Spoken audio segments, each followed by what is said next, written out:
Welcome to part 3 of our video series on photosynthesis, and in today's video we're going to be talking all about the Calvin cycle, so stay tuned.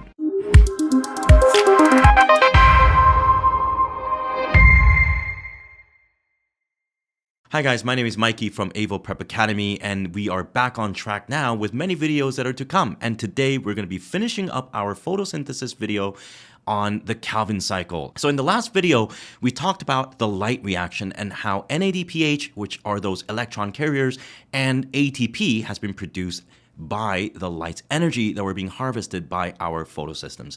And in today's video, we're going to be combining these concepts together in order to actually make glucose molecules. Now remember that we do have this photosynthesis reaction right here in the chemical equation below or above, I'm not sure where I'm going to put it, but we're going to be now seeing how that CO2 or 6CO2 are going to be combined into a glucose molecule. Now, one of the misconceptions a lot of people have about the Calvin cycle is that somehow the plants are going to take these 6 carbon dioxide molecules and squeeze them together into a single glucose molecule. Now, even though the chemical equation seems to suggest that, that's not really what happens in the real world. In fact, what really happens is that we're looking at a cyclical metabolic pathway that begins with a 5-carbon molecule that joins in with 1 carbon dioxide molecule to begin the process of what we call reduction that increases the energy of those substrates during those Calvin cycle reactions.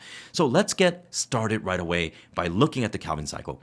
Anytime we look at a biological cycle, I like to start at the 11:30 a.m. position.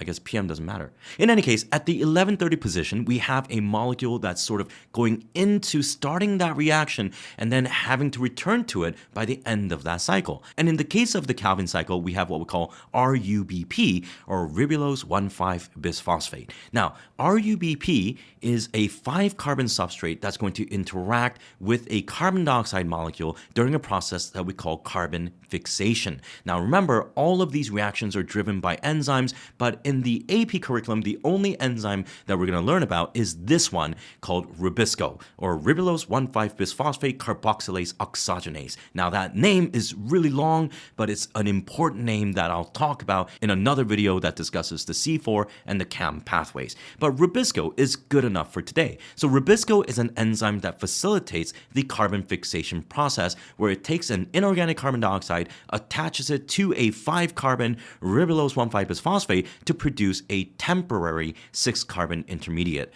Now, it's called a 6-carbon intermediate because it splits right away into 2 3-carbon 3-phosphoglycerate, which are 2 identical 3-carbon molecules.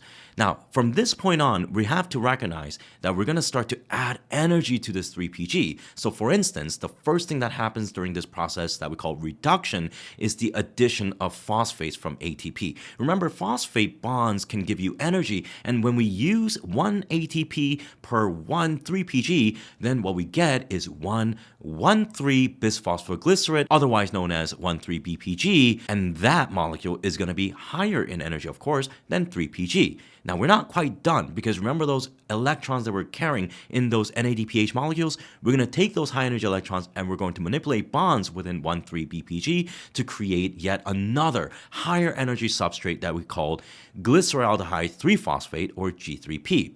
And as you can see, if we start off with 1 RUBP, 1 carbon dioxide, then by this point we would have 2 G3P molecules having utilized 2 ATP and 2 NADPH during the reduction process. However, here is where we have to pause and think for a moment.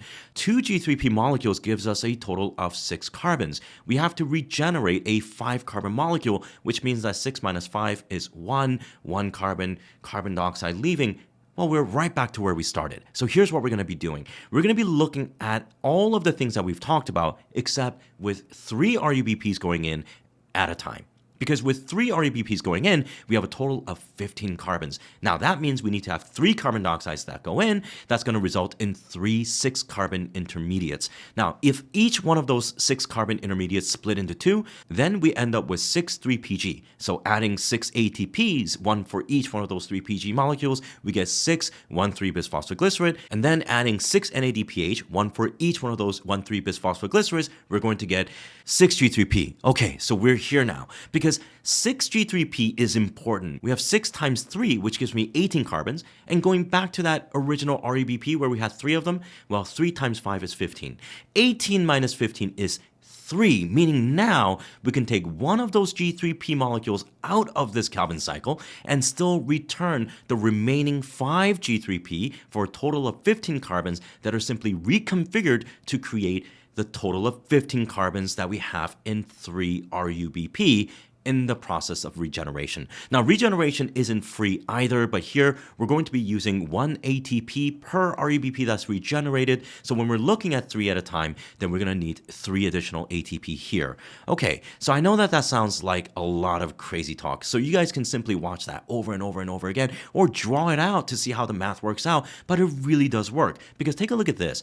In order for 1 G3P to be made, we needed to put in 3 CO2. Now, 1 G3P can be manipulated as 1/2 of a glucose molecule. So in order to form a single glucose molecule, we would need to do exactly what we did twice. And because 3 CO2s went in for every 1 turn, now if we do it twice, we're going to have 6 CO2s going in. And when we have 6 CO2s going in, 2 G3Ps going out, 1 glucose coming out. So as you can see in the chemical equation as well, 6 CO2 going in results in 1 glucose molecule. And all of this returns the ADP and NADP plus as well as byproducts, which can then be fed back into the light reaction to be charged up again. So given that we have light and given that we have water to continue providing electrons for that photosystem too, we're going to be continually able to fix carbon and produce glucose, which is why plants are so darn good at doing this. In fact, they're so good that they produce way more sugar than they would ever need in many cases, thereby resulting in things like potatoes to be produced as a storage organ for these plants. Okay, so the Calvin cycle is complicated, but it's also simple because yes, the names are hard, but if you really keep track of what's happening to the substrates and the carbon dioxides that are going in, then the math really does work out. And if you watch all of the videos from the part 1 about energy of light to the light reaction to this Calvin cycle video, hopefully you'll have a fairly comprehensive understanding of how photosynthesis works in general, which will then allow us to investigate other nuances of photosynthesis within the AP FRQ or MCQ, as well as talking more about things like the CAM and the C4 pathways, which is going to be the topic of some of the subsequent videos. So I hope you guys enjoyed this video, and if it's been helpful, consider clicking the like button and subscribing to our channel so we can continue providing you with updates and notifications when we release more content so that we can help you get through your biology curriculum this year and beyond. This has been Mikey with Avo Prep Academy. We'll see you in the next video.